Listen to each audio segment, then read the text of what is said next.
Deputado Alfredo Serquis.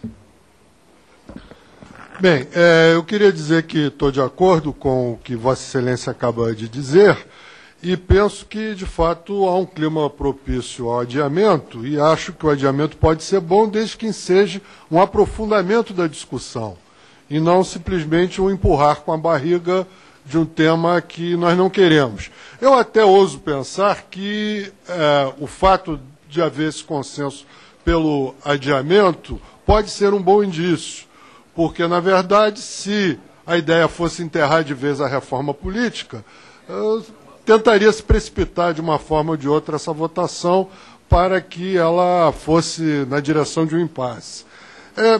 Eu penso que essa reforma, que é muito difícil, e aí novamente quero render homenagem ao nosso relator, que fez um trabalho admirável, de uma paciência chinesa, num período, inclusive, difícil da sua... tibetana, melhor dizendo, como diz aqui. Tibetana paciência. Não, são pacientes também. São pacientes. Pois é, são pacientes. Então, de qualquer maneira, penso que essa reforma política, no final, se ela for bem sucedida, miraculosamente, ela não vai ser a ideal para nenhum de nós, mas ela vai ser aquela que mais ou menos consegue chegar num ponto comum. Eu vejo aqui, de uma forma muito pragmática, a posição inicial do PT, e também a minha, confesso, era o voto por lista. A posição inicial do PMDB, que é o segundo maior partido, era o chamado distritão, ou seja, o voto majoritário tomando o Estado como circunscrição única.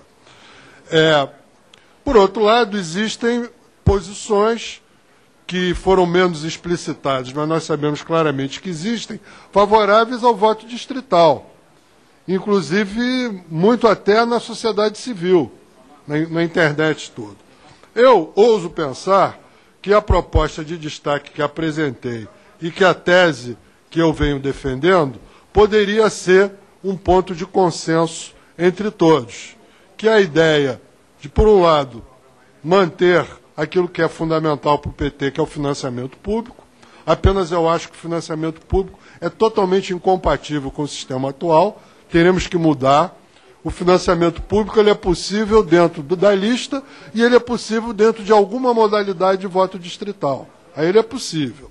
Então, eu propugno um sistema de 2 votos, em que um seria na lista, da forma tradicional, e o segundo seria um voto distrital plurinominal, ou seja, de grandes distritos, que os estados fossem divididos em distritos de 4 e 3 para efetuar a correção, deputados federais e o número análogo de deputados estaduais. Sem querer entrar em detalhes nessa proposta, eu gostaria de dizer o seguinte, que por um lado atende à tese do financiamento público, por outro lado fortalece os partidos, por outro lado fortalece aos políticos que têm voto, os políticos que têm liderança, que têm voto, que se elegeriam num sistema majoritário em grandes distritos.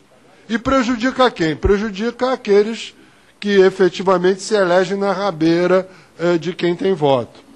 E, de fato, atende parte das preocupações subjacentes aos que defendem o voto distrital, que é a ideia de aproximar mais o parlamentar do seu eleitor, é a ideia de regionalizar um pouco mais a disputa e se instituir o chamado voto distrital uninominal, porque nós teríamos uma dificuldade intransponível de congregar um distrito que ao mesmo tempo fosse para deputado federal e deputado estadual, seria impossível.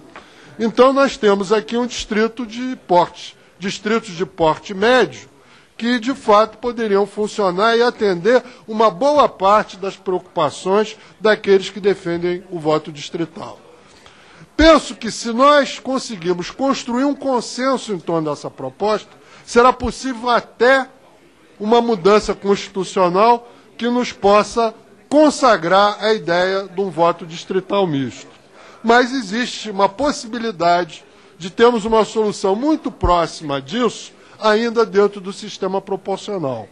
Então, são todas questões que, por mais que nós tenhamos de fato discutido, por mais que o relator tenha falado trocentas vezes com os partidos, com as bancadas e tal, ainda há um vasto campo de discussão e de decantação, eu acredito, em torno dessa proposta.